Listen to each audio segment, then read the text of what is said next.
ប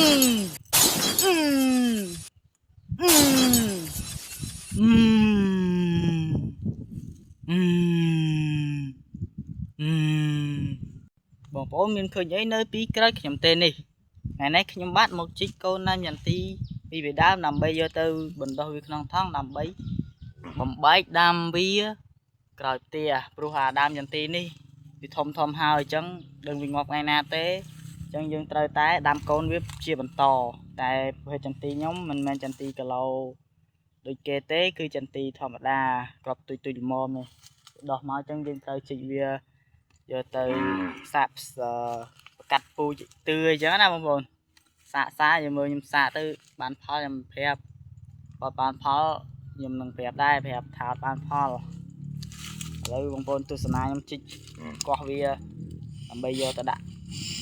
ផ្សំឲ្យវាដោះក្នុងថង់ហើយចាំយើងផ្សំបន្តពូជវាមើលព្រោះខ្ញុំមានពូជដើមដែរប្រភេទពូជទឿពីរដើមប្រភេទទឿដាំបានផ្លែឥឡូវចាំទស្សនាខ្ញុំជីកទាំងអស់គ្នាបងប្អូនបាយបងប្អូនជីកនេះវាដើម្បីយកទៅប្រវាយយកជីកវាយើងនៅនឹងវាប្រវាយអត់កើតទេគោផងអីផងងាប់បាត់ឡើយ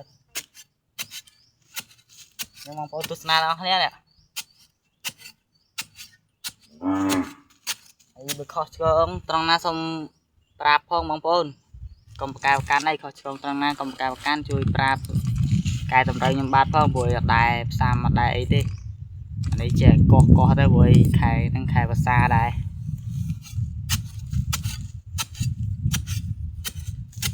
សម្រាប់តែជំនាញកោះកូនឈើខ្ញុំមកជំនាញណាបងប្អូនអើយ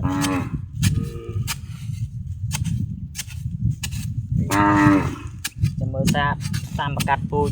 ងងមើលតាមគេតាមឯងមើលបានផលអត់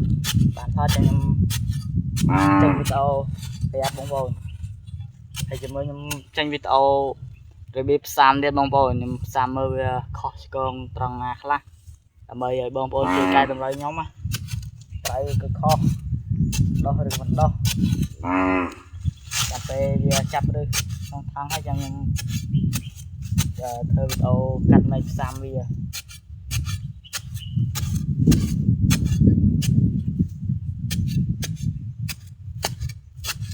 បងប្អូនមើលវីដេអូនេះហើយកុំភ្លេច like share អ្នកមួយផងដើម្បីមានកន្លងចិត្តខ្ញុំថតឲ្យបងប្អូនមើលទៀតខុសឆ្គងត្រង់ណាក៏ដោយកុំប្រកែប្រកាន់ណាបងប្អូនចាជួយ like share ខ្ញុំមើលផងហើយខ្ញុំមានកន្លងចិត្តបងប្អូនអើយរយៈនេះវីដេអូគ្មានវីដេអូផុសមានអីទេមិនថតពីអីទៅអត់ឃើញទេបងប្អូនណាយើ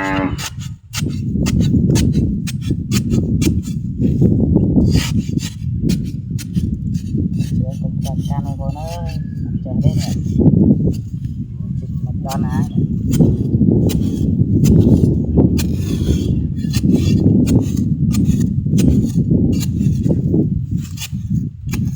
ហើយបើវីដេអូនឹងបានអ្នក like share បានធំ500k អីខ្ញុំនឹងចេញវីដេអូឲ្យដល់គ្នាមើលសាច់ថ្មីវែងជាងនឹងយូរជាងនឹងច្រើនជាងនឹងឥឡូវខ្ញុំចេញវីដេអូមួយដាននេះសិនបើសិនវីដេអូនឹងផ្ទុះបាច់ដល់ 500k ក៏បានដែរ